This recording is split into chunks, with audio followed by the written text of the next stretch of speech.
Well, that started in Valentine's Day in 1966 for the same day as the pounds, shillings and pence. So we had to have the menus made up with the old money as well as the dollars inside, which was a bit of fun.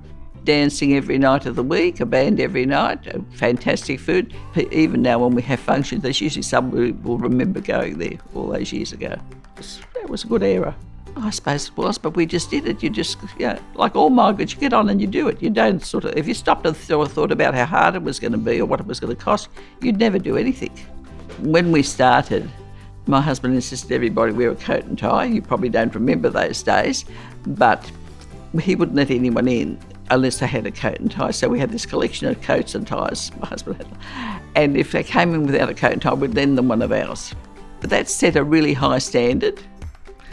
And they continued on that for many, many years before people just automatically wore a coat and tie, as you did in those days. And certainly my husband enjoyed it. I mean, it was his greatest joy to be at work and having all the clients in and be happy, and people coming back, and you'd have regulars like that would come in, even quite elderly people who come in, and they'd come. There was one gentleman probably in his 80s, and he'd begin every week with a whole group dancing every dance. People who really like to dance because we're a big dance floor band.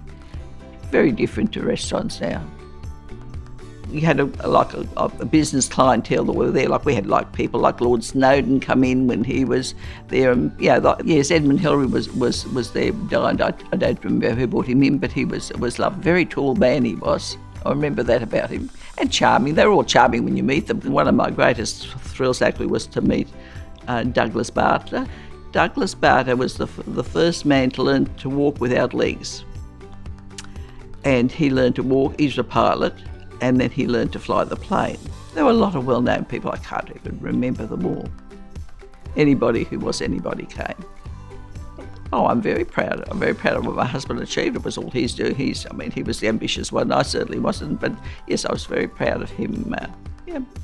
He'd probably leave home about 10 and get home at 2, 3.